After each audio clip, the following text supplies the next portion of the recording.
नमस्कार साथियों, आज का हमारा टॉपिक रहेगा ग्राफ। और ग्राफ एग्ज़ाम की दृष्टि से वेरी इम्पोर्टेंट लेसन है।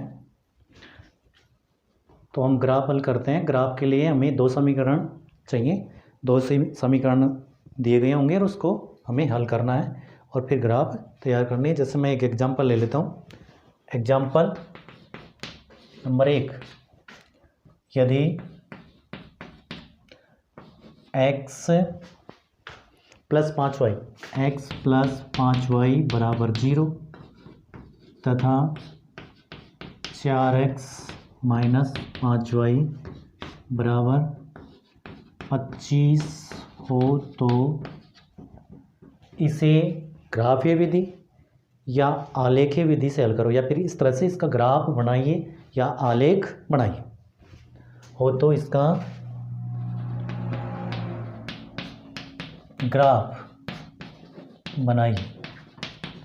इस तरह का हमारा प्रश्न होगा और इसको हमें हल करना है। एक समीकरण ये हो गया, एक समीकरण ये हो गया, और इन दोनों को हल करके हम x और y के दो मान ज्ञात करेंगे। x और y के दो मान हम ज्ञात करेंगे और उसके बाद ग्राफ बनाएंगे।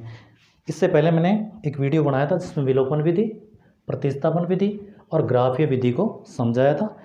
तो पहले इसको हम विलोपन विधि से हल करके ये देख लेते हैं कि हमारे ग्राफ कौन से बिंदु पर काटेगी, यानी वहाँ पे x का मान कितना होगा और y का मान कितना होगा। ये देखने के लिए हमें क्या करना पड़ेगा, समीकरण 1 और समीकरण 2 को हल करना पड़ेगा और उससे x और y का मान ज्ञात करेंगे। जैसे समीकरण 1 कौन सा है, x प्लस 5y बराबर कितना है, 0।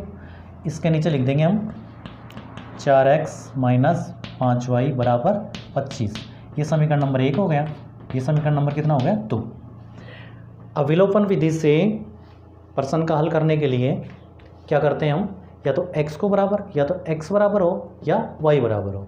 यदि नहीं है तो हमें पूरे समीकरण को गुणा करके या तो x को बराबर करना पड़ता है या y को बराबर करना पड़ता है। तो यहाँ पे देखते हैं, पहले समीकरण में x का मान x है यानी 1x है, और समीकरण 2 में x का मान 4x, तो x यहाँ पे बराबर नहीं है। यदि हम x को बराबर करना चाहते हैं तो पहले हमें पूरे समीकरण को, यानी समीकरण 1 को हमें 4 से गुणा करना पड़ेगा, तो ये x बराबर हो जाएगा।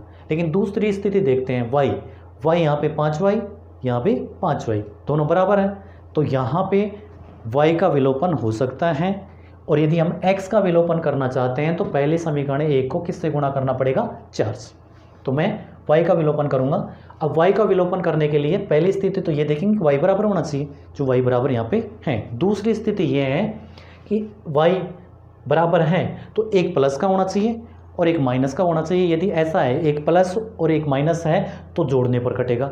यदि दोनों प्लस के होते तो घटाने पर, और दोनों माइनस के होते तो घटाने पर कटता। यानी दोनों प्लस के हैं तो भी घटाने पर कटेगा, दोनों माइनस के हैं तो भी घटाने पर कटेगा, और एक प्लस और एक माइनस है तो जोड़ने पर समीकरण का हल होता है। जोड़ने पर समीकरण का क्या होता है, हल। तो यहाँ पे समीकरण 1 और समीकरण 2 को मैं जोड़ूंगा। जोड़ने पर क्या करने पर, जोड़ने पर समीकरण का हल होगा। ठीक है, जोड़ते हैं। x और 4x का योग किया, x और 4x मिलकर कितने हो गए, 5x। बिल्कुल ठीक है, x प्लस 4x मिलके कितने हो गए, 5x। ये 5y प्लस का, ये 5y माइनस का कितना होगा, कैंसिल, यानी कट गया। यहाँ पे 0 और 25 को जोड़ दिया, कितना हुआ, 25। अब यहाँ से x का मान प्राप्त हो जाएगा, x बराबर हो जाएगा 25/5, यानी x बराबर प्राप्त हुआ हमारा 5, x बराबर हमारा 5। अब क्या करेंगे हम, x का मान समीकरण किस में रख रहे हैं, x का मान समीकरण 1 में रख देते हैं। x का मान समीकरण 1 में रखने पर, कहने का मतलब ये है कि हमने x का मान प्राप्त कर लिया। अब x के मान को किस में रख दें, हम समीकरण 1 में भी रख सकते हैं, समीकरण 2 में भी रख सकते हैं, और y का मान प्राप्त हो जाएगा। x के मान को समीकरण 1 में रखेंगे तो भी y का मान प्राप्त हो जाएगा, 2 में रखेंगे तो भी y का मान प्राप्त हो जाएगा। तो मैं समीकरण 1 में रख देता हूँ। समीकरण 1 क्या है, x प्लस 5y बराबर 0, x प्लस 5y बराबर कितना है, 0। यहाँ पे x का मान रखना चाहते हैं, तो x का मान कितना है भाई 5, तो x की जगह मैं 5 रख दिया, प्लस की जगह प्लस 5y की जगह 5y, बराबर की जगह बराबर, जीरो की जगह जीरो। अब 5 का पक्षांतरण करेंगे, यहाँ बचेगा 5y, क्योंकि y का मान हम ज्ञात करना चाहते हैं, जिसका मान ज्ञात करना चाहते हैं वो हमें बाएं पक्ष में रखना है, बाकी सबको दाएं पक्ष में पक्षांतरण करना है। तो 5y बराबर क्या हो जाएगा 0, ये 5y, ये 5 इधर जाके किसका हो गया माइनस का 5, 5 का पक्षांतरण किया माइनस का 5 हो गया, 5y बराबर क्या बना माइनस का 5, और y बराबर क्या हो गया माइनस के 5 में 5 का भाग दे देंगे तो आएगा माइनस का 1।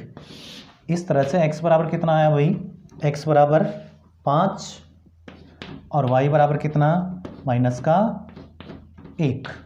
ये हमारे x और y के मान आ गए। कहने का मतलब है कि हमारे ग्राफ जहाँ x बराबर 5 होगा यानी प्लस का 5, x बराबर 5 और y बराबर कितना होगा माइनस का 1, उस जगह हमारे ग्राफ काटेंगे, यानी दोनों रेखाएं आपस में काटेंगी। तो ये विलोपन विधि से हमने हल कर लिया कि हमारी ग्राफ कौन सी जगह काटेगी, यानी हमारा आंसर कितना होगा, x और y का मान कितना होगा। इसको हम अलग से लिख लेंगे। जैसे मान लीजिए x बराबर हमारा कितना आया, x बराबर हमारा था 5 और y बराबर कितना माइनस का 1 मान तो हमें दोनों समीकरणों में यही लेना है, क्योंकि हमारी ग्राफ इसी जगह काटेगी।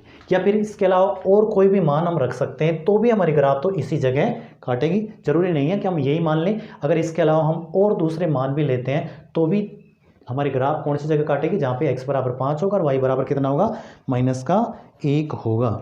ठीक है, अब इसको हम हल करते हैं। ग्राफ में हमें क्या करना है, देखो ये तो हमें अलग से रफ कार्य है, रफ में अलग से हल करके ये देखना है कि हमारी ग्राफ कौन सी जगह काटेगी, यानी हमारी ग्राफ काटेगी जहाँ x बराबर 5 होगा और y बराबर कितना होगा माइनस का 1 होगा।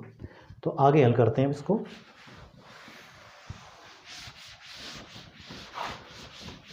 अब ग्राफ बनाने के लिए हमें दोनों समीकरणों से, समीकरण 1 से भी x और y के दो मान ज्ञात करने हैं, x और y के दो मान समीकरण 1 से लेना है, समीकरण 2 से भी x और y के दो मान चाहिए और हम ग्राफ बना लेंगे। तो सबसे पहले समीकरण 1 से, समीकरण 1 से, समीकरण 1 क्या है हमारा, x प्लस 5y बराबर कितना है 0, ये समीकरण 1 है। और इससे हम x और y के दो मान ज्ञात करना चाहेंगे, और इसके लिए हमें क्या करना पड़ेगा, या तो x का पक्षांतरण करना पड़ेगा या y का। हम x का भी पक्षांतरण कर सकते हैं, यानी x को भी दाएं पक्ष में ले जा सकते हैं, और y का भी पक्षांतरण कर सकते हैं, यानी y को भी दाएं पक्ष में ले जा सकते हैं। एक को आगे रखना है, एक को बाएं पक्ष में रखना है और एक को दाएं पक्ष में लेके जाना है। तो मैं यहाँ पे y का पक्षांतरण करूँगा तो x आगे रहेगा, तो ये 0 पहले से ही था, प्लस का y इधर जाके किसका हो गया माइनस का y, ये 5y बन गया। ठीक है, अब क्या करेंगे हम, किस में से 0 में से 5y घटता जाएगा और किसका मान आता जाएगा x का। तो यहाँ पे इस तरह से समीकरण बनेगा, ये x हो गया और ये y हो गया। इससे पहले मैंने विलोपन विधि से इसको हल करके देखा कि x का मान कितना 5, y का मान कितना माइनस का 1, उस जगह हमारी ग्राफ काटेगी। चाहे तो हम यही मान यहाँ रख सकते हैं तो अब हमारी ग्राफ जल्दी हल हो जाएगी, या फिर इसके अलावा अगर तुम दूसरे मान लेना चाहो तो दूसरे भी मान ले सकते हैं। जैसे y की जगह हम 0 रखें, 0 रखेंगे, 0 किससे गुणा होगा माइनस 5 से, ये 0 रहेगा, 0 में से 0 कटेगा 0, यानी 0 रखने पर 0 ही मान प्राप्त होगा। या इसके अलावा 1 2 3 4 प्लस के रख सकते हैं, या माइनस का 1 माइनस के 2 माइनस के 3, इस तरह से भी हम मान रख सकते हैं। तो हम हमारी इच्छा अनुसार x और y के कोई भी मान प्राप्त कर सकते हैं। लेकिन हमने यदि विलोपन विधि से पहले ही इसको हल कर लिया है, x और y के मान हमने ज्ञात कर लिए हैं, तो पहला मान तो हमारा यही रहेगा। जैसे मान लीजिए फिर भी हम रख के देख लेते हैं, जैसे माइनस का 1 रखें, अगर हम माइनस का 1 रखेंगे तो x का मान 5 प्राप्त होगा। ये देख लेते हैं कि वास्तव में 5 प्राप्त होता है या नहीं। तो मैं क्या कर रहा हूँ, y बराबर माइनस का 1 रखने पर, इसमें x बराबर 0 माइनस 5 है, इसमें y बराबर कितना रखना चाहते हैं हम माइनस का 1, तो क्या बन जाएगा, देखो x की जगह x बराबर 0 माइनस 5y था, यहाँ y की जगह मैं माइनस 1 रखूँगा तो x बराबर बनेगा 0 माइनस 5 गुणा, या गुणा लगा दो चाहे कोष्टक लगा दो, है ना, कोष्टक में लिख देता हूँ। ठीक है, कोष्टक में क्या रहेगा माइनस का 1। ठीक है, x बराबर होगा 0, ये माइनस माइनस मिलके हो गया प्लस, प्लस का 5, तो x बराबर कितना प्राप्त हुआ 5। तो देखो हमने माइनस का 1 रखा, तो कितना प्राप्त हुआ 5, कितना प्राप्त हुआ 5, 1 रखा तो 5 प्राप्त होगा। और वो मैंने पहले तुम्हें बता ही दिया कि डायरेक्ट भी तुम ये मान शुरू में रख सकती हो, एक मान तो हमारा यही हो जाएगा। और जल्दी हल करने के लिए हमें यही करना होगा कि एक मान तो हम यही रख देंगे, ऐसे कैसे यहाँ पे, ठीक है। अब दूसरा मान हम इच्छा अनुसार कुछ भी रख सकते हैं। जैसे मैं मान लीजिए यहाँ पे प्लस का 1 रख दो, माइनस का 1 रख लिया ना, अब प्लस का 1 भी रख सकते हैं। तो यहाँ लिख देता हूँ मैं y बराबर 1 रखने पर, किस में रखेंगे, इसमें, तो ये लिख लेते हैं x बराबर 0 माइनस 5y, इसमें 1 रखेंगे हम। तो x बराबर क्या बनेगा 0 माइनस 5 गुणा 1। अब इसको हल करेंगे तो x बराबर हो जाएगा 0 माइनस 5, यानी x बराबर कितना प्राप्त होगा -5। अगर हम 1 रखेंगे, प्लस का 1 रखेंगे तो x का मान हमारा -5 प्राप्त होगा। तो समीकरण 1 का हल हमने कर लिया है। बस 2 मान चाहिए, 2 मान हमने इस तरह से ज्ञात कर लिए। अब समीकरण 2 से, समीकरण 2 को भी हल करेंगे। समीकरण 2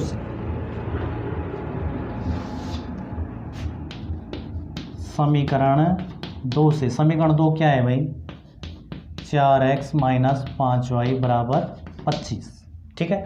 उसी तरह से पक्षांतरण करेंगे तो हम y का पक्षांतरण करेंगे, यहाँ पे बचेगा 4x बराबर 25, और ये माइनस का 5 इधर जाके प्लस का 5y बना, ठीक है।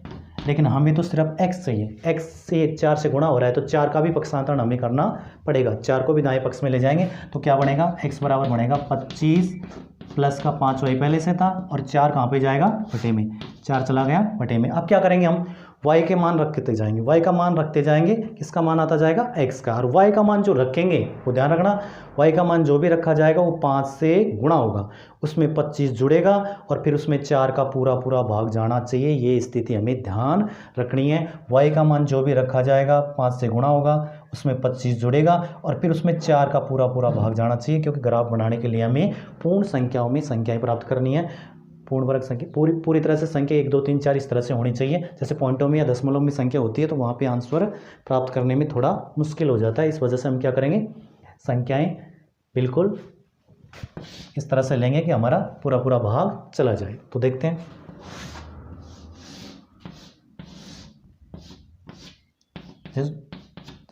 सबसे पहले हमने विलोपन विधि से पहले ही हल कर रखा है कि x बराबर 5 और y बराबर -1। ये मान हम दूसरे समीकरण में भी डायरेक्ट रख सकते हैं। एक मान तो हमारा यही हो जाएगा, -1 रखेंगे तो 5 आएगा। एक बार इसको देख भी लेते हैं कि ये वास्तव में -1 रखने पर 5 आता है या नहीं। देखो, -1 y की जगह रखा जाएगा, -1 गुणा होगा +5 से, तो क्या बनेगा, यहाँ माइनस आ जाएगा, क्योंकि -1 को जब 5 से गुणा करेगा ये चिन्ह बदल जाएगा माइनस में, तो यहाँ -5 हुआ, 25 में से 5 घटेगा, 20 आएगा, और 20 में जब हम 5 का भाग देंगे तो कितनी बार जाएगा, 5 बार। एक बार यहाँ हल करके ही बता देता हूँ मैं। देखो x बराबर कितना है, 25 + 5y, और बटे में कितना है, 4, ठीक है। और y बराबर कितना रख रहे हैं हम, -1 रखने पर। अब 1 रखेंगे तो स्थिति ये बनेगी, x बराबर 25 पहले से था, प्लस की जगह प्लस, अब 5 गुणा -1 और बटे में 4, दूसरी स्थिति बन जाएगी। दूसरी स्टेप में क्या लिखेंगे हम, 25 -1 को 5 से प्लस के 5 से गुणा करेंगे तो ये माइनस हो जाएगा 5 का, बटे में 4, तो बराबर में क्या होगा, देखो ऊपर बच गया 20, नीचे 4 का भाग देंगे तो कितनी बार जाएगा, 5 बार, तो ये 5 ही प्राप्त होगा। अगर हम -1 रखेंगे तो x का मान 5 प्राप्त होगा।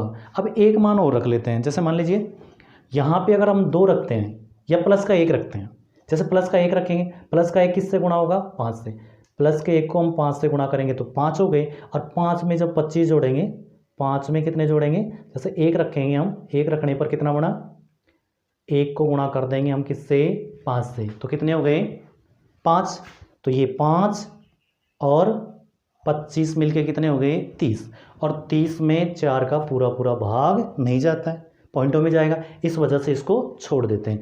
अगर हम 2 रखें, 2 को किससे गुणा करेंगे, 5 से, कितने हो गए, 2 को गुणा करेंगे हम 5 से, 10 हो गए, 10 और 25 मिलके 35, 35 में भी 4 का भाग नहीं जा रहा, तो हम क्या करें, हमें रखना पड़ेगा -5, क्योंकि जब -5 मैं यहाँ पे रखूँगा भाई माइनस का 1 रखा तो ये माइनस का 1 रखने से ये माइनस का 5 हो गया, और 25 में से 5 घटा तो 20 बचा, और 20 में 4 का भाग पूरा पूरा चला गया। इसी तरह से मैं क्या करूँ, हम इस तरह से कर सकते हैं कि यहाँ पे माइनस का 5 रख दें, -5 रखेंगे तो ये 5 से गुणा होगा, -5 और प्लस का 5 मिलके माइनस के कितने हो जाएंगे 25।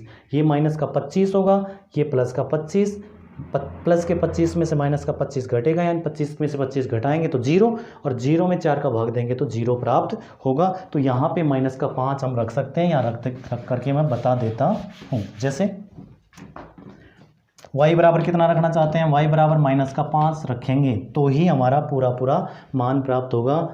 y बराबर -5 रखने पर, अब देखो किस में रख रहे हैं, इस समीकरण में रख रहे हैं, तो x बराबर क्या होगा, x बराबर 25 + 5y और बटे में कितना है 4, तो x बराबर हो जाएगा 25 की जगह हम 25 लिख देंगे, प्लस की जगह प्लस, 5 की जगह 5, और गुणा में y की जगह हम रखेंगे कितना रख रहे हैं -5, तो ये -5 और बटे में कितना है 4, तो हमारा बनेगा x बराबर 25, ठीक है 25 पहले से था, 5 को -5 से गुणा करने पर कितने हो गए -25 और बटे में कितना है 4, तो x बराबर बना 25 में से 25 घटा दिया 0, 0 बटे में 4 मतलब 0।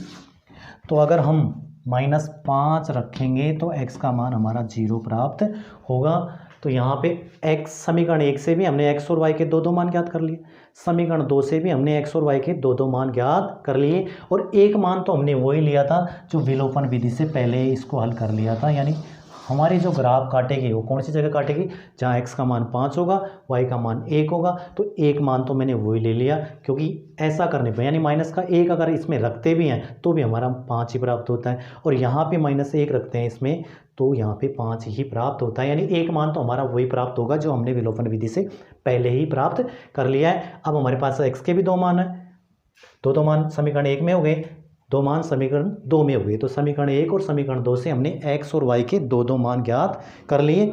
अब इसकी ग्राफ किस तरह से बनाएंगे, तो मैं ग्राफ बनाएंगे, लेकिन इससे पहले एक बार इनको अलग से लिख देते हैं क्योंकि इनकी ज़रूरत पड़ेगी हमें। समीकरण 1 से क्या आया था, यहाँ लिख देता हूँ मैं, समीकरण 1 से तो हमारी ग्राफ, समीकरण 1 तो क्या था, समीकरण 1 था हमारा x + 5y = 0, और इसकी वजह से जो मान प्राप्त हुए थे वो ये थे, कौन कौन से, ये x और ये y, तो -1 और ये 5, 1 रखने पर -5, और समीकरण 2 वाला नीचे लिख देता हूँ। समीकरण 2 से, समीकरण 2 क्या थी पहले तो ये देख लेते हैं, समीकरण 2 थी हमारी 4x - 5y = 25, और इसकी वजह से जो मान प्राप्त हुए थे उनको मैं यहाँ लिख देता हूँ, x और ये y, x का कितना -1, यहाँ 5, यहाँ -5 रखा तो 0 प्राप्त हुआ था। ठीक है, अब इन समीकरण जो हमने हल कर लिया, अब इनसे हम क्या करेंगे, ग्राफ बनाएंगे। ग्राफ किस तरह से बनाएंगे देख लेते हैं।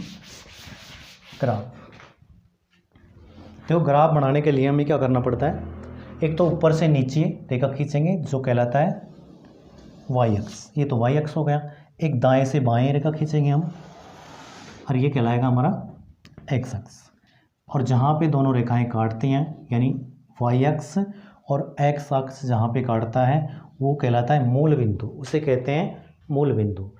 ये वाई अक्ष हो गया, ऊपर से नीचे जो रेखा खींचेंगे वो हमारा वाई अक्ष माना जाएगा, बाएं से दाएं जो रेखा खींचेंगे वो हमारा एक्स अक्ष माना जाएगा, और जहाँ पे दोनों रेखाएं काटेंगी वो मूल बिंदु माना जाता है। और मूल बिंदु के निर्देशांक 0 0 होते हैं, यानी x का भी 0 होता है, जहाँ पे दोनों काटते हैं वहाँ पे x का भी 0 और y का भी 0 होता है। अब यहाँ पे दोनों रेखाएं काट रही हैं तो ये 0 हो गया। अब 0 से इधर ये x का प्लस का मान होगा, 0 के दाईं तरफ x क्या माना जाएगा, प्लस का। तो बराबर का गैप दे करके हम लिख देंगे 1 2 3 4 और ये 5, और x का ये बाईं तरफ माइनस का मान हो जाएगा, -1 -2 -3 -4, जितनी ज़रूरत पड़ेगी हम लिख देंगे। ठीक है, अब y का ऊपर की तरफ प्लस का मान होता है, तो +1 +2 +3 +4 और प्लस के कितने हो गए 5, ये y प्लस का हो गया। ठीक है, अब ये -1 -2 -3 -4 -5, ये y किसका हो गया, माइनस का। ठीक है, इधर प्लस का x, प्लस के मान हो गए x के, x के माइनस के मान हो गए, ये माइनस के मान हो गए, ये y के प्लस के मान हो गए, नीचे y के माइनस के मान हो गए। अब देखो एक बात ध्यान रखना है, ग्राफ में, ग्राफ का ये पहला खाना होता है, ये पहला खाना, ये दूसरा खाना माना जाता है, ये तीसरा खाना हो गया और ये चौथा। और ग्राफ का जो पहला खाना होता है, पहला खाना, उसमें हम सबसे ऊपर पैमाना लिखते हैं। यहाँ लिखेंगे हम पैमाना, क्या लिखेंगे? पैमाना। यहाँ पैमाना लिखते हैं। और पैमाना हम कितना ले रहे हैं, यानी एक इकाई बराबर कितना लिख रहे हैं, एक इकाई बराबर हमने कितनी संख्याएं ली है, एक इकाई बराबर हमने एक लिया है, यानी एक एक का अंतराल दिया है, तो एक इकाई बराबर एक बड़ा खाना। और अगर हमने दो दो का अंतर दिया है तो एक इकाई बराबर यानी एक इकाई बराबर क्या हो जाएगा, एक बड़ा खाना बराबर 2 इकाई। और हमने 10-10 का गैप दिया है तो एक बड़ा खाना बराबर 10 इकाई। और हमने 1000 का अंतर दिया है तो एक बड़ा खाना बराबर 1000 इकाई। इस तरह से हो जाएगा। तो यहाँ हमने एक एक का अंतर दिया है तो यहाँ लिख देंगे एक बड़ा खाना बराबर एक इकाई, यानी एक बड़े खाने के बराबर हमने क्या लिया है, एक इकाई। एक एक का अंतर दिया है तो एक बड़ा खाना बराबर एक इकाई, दो दो का अंतर दिया है तो एक बड़ा खाना बराबर 2 इकाई, तीन तीन का अंतर देंगे तो हम एक बड़ा खाना बराबर एक बड़ा खाना बराबर 3 इकाई लिख देंगे, ठीक है। और अगर हमने 10-10 का अंतर दिया है तो एक बड़ा खाना बराबर 10 इकाई, यानी कितने कितने का अंतर दे रहे हैं वो यहाँ पे इकाई में लिख देंगे। एक एक का अंतर देंगे तो एक इकाई, दो दो का अंतर देंगे तो 2 इकाई, चार चार का अंतर देंगे तो 4 इकाई, यानी एक बड़ा खाना बराबर जितनी इकाइयों का हम यहाँ पे अंतर ले रहे हैं वो यहाँ लिख देंगे। ये पैमाना हो गया। और अब हमें समीकरण 1 से जो मान प्राप्त हुए हैं उनको यहाँ पे दर्शाना है, और समीकरण 2 से जो मान प्राप्त हुए हैं उनको यहाँ पे दर्शाएंगे। और दोनों रेखाएं जहाँ पे काटेंगी वो वहाँ पे क्या होगा, x और y के मान हमारे प्राप्त हो जाएंगे, जो हमने पहले ही हल करके देख लिया। x बराबर कितना प्राप्त होगा जहाँ पे काटेगी 5, और y बराबर आएगा -1। इस जगह हमारे ग्राफ काटेगी, तो देखते हैं वहीं पे काटते कि नहीं, है ना। तो सबसे पहले समीकरण 1 से, समीकरण 1 में x का प्लस का 5 लेना है, y का -1 लेना है। तो देखो ये कहाँ पे है, x का प्लस का 5 ये हो गया, y का -1, तो इन दोनों की सीध में चलेंगे हम, तो हमारा पहला बिंदु ये आ जाएगा, पहला बिंदु ये हो गया, ठीक है। फिर से बता देता हूँ, x का प्लस का 5, y का -1, y का मान -1, x का मान प्लस का 5, इन दोनों की सीध में पहला बिंदु हमारा प्राप्त हो गया ये। अब दूसरा बिंदु लेना है हमें, x का -5 और y का लेना है 1, x का -5, x का -5 कहाँ पे है, x का -5, x का -5 तो यहाँ लिख देता हूँ x के माइनस ये वाले हैं, -1, -2, -3, -4, -5, तो x का -5 ये हुआ, x का -5 और y का कितना है, प्लस का 1, y का प्लस का 1 कौन सा हुआ, ये वाला, y का प्लस का 1 ये, y का मान ये है प्लस वाले, और x का -5 ये रहा। तो इन दोनों की सीध में चलेंगे तो हमारा बिंदु आएगा ये वाला, ठीक है, ये हो गया, है ना। अब क्या करेंगे, पहला बिंदु हमारा ये प्राप्त हुआ, दूसरा बिंदु हमारा ये प्राप्त हुआ। अब इन दोनों से मिलाते हुए एक रेखा खींच देंगे इस तरह से, ठीक है, और लिख देंगे किसकी वजह से आई है ये कि ग्राफ की रेखा, पहले समीकरण की वजह से। पहला समीकरण क्या था हमारा, x + 5y = 0, ये पहला समीकरण था, ये यहाँ पे हम लिख देंगे। अब दूसरा समीकरण की रेखा भी यहाँ पे दर्शाएंगे। दूसरा समीकरण क्या है, देखो x का मान हमें 5 लेना है, y का मान -1, तो x का मान 5 ये, y का मान -1, यानी यही बिंदु दोबारा प्राप्त हो गया, क्योंकि दूसरे समीकरण में भी हमारे यही मान है तो यही बिंदु आएगा। अब इसका दूसरा मान जो लेना है, दूसरा बिंदु जो लेना है समीकरण 2 से, x का कितना होना चाहिए 0, y का कितना होना चाहिए -5, x का 0, x और y का दोनों का 0 यहाँ माना जाता है, और y का कितना होना चाहिए यहाँ पे -5, तो इसी रेखा के ऊपर ये बिंदु आ जाएगा यहाँ, ठीक है। ये यहाँ पे एक बिंदु ये हो गया था, एक ये, और इसको मिलाएंगे दोनों को तो इस तरह से रेखा बनेगी हमारी, ठीक है, इस तरह से गुजरेगी। और यहाँ जहाँ भी हमें जगह दिखाई देती है वहाँ तीर का निशान लगा करके या इस रेखा के ऊपर लिख देंगे क्या, किसकी वजह से आई है ये रेखा, 4x -5y = 25, इसकी वजह से ये रेखा। तो पहले समीकरण के मान को हमने इसमें दर्शाया तो ये रेखा बनी। दूसरे समीकरण के मानों को हमने यहाँ दर्शाया तो ये रेखा बनी, और दोनों कहाँ पे काट रहे हैं, यहाँ काट रही है। यहाँ पे देख लीजिए x का कितना है, y का मान कितना है। तो देखो जहाँ पे ये काट रही है वहाँ x का यानी x अक्ष ये है, तो इसको डैश डैश करके मिलाएंगे तो ये 5 से मिलेगी। कहाँ से मिलेगी, 5 से, ठीक है।